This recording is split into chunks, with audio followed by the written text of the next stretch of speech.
What this course is designed for you to wear the crown and command. But some people will say, well, Malia, I know this stuff already. This sounds like The Secret. This sounds like such and such. This sounds like such and such. But with the author Nick Biscaglia, to know and not to do is not to know. If you know it, and you know it works, and you're not doing it, then you don't know it. Most people, they realize these keys to success, but they don't do it. And in one of the Kevin Trudeau's seminars, a woman had a scowl on her face. It's like, but I'm happy all the time. I'm the epitome of happy. And the speaker was said, well, you should tell your face that. Because by looking at you, I can't tell. To radiate that all the time. Nobody said you had to walk around with cheesing, showing all 32, but happy, nice disposition to where you know what you know.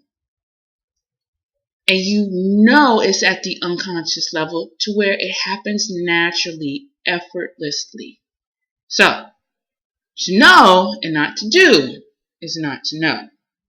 And how do we get to that? By observing those who have, be, and do what we want. We emulate them.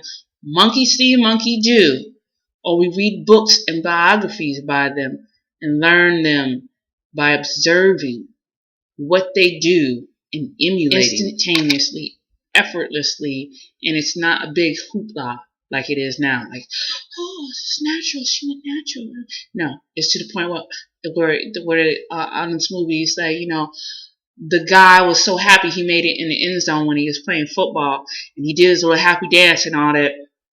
Came over to the coach, it's like, yeah, coach, give me a high five. And it's like, if you're a professional and you always do that, when you did the end zone and went into the end zone and scored your touchdown, you wouldn't have to do all that because you would be so used to doing that, it would be a given. There's no need to do a happy dance because everybody knows you are a professional at that level.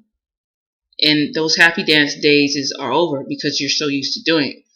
That is where, we need to get this whole natural hair thing about. So, like I said, reading books and, people will say, well, how can you read books and learn from them?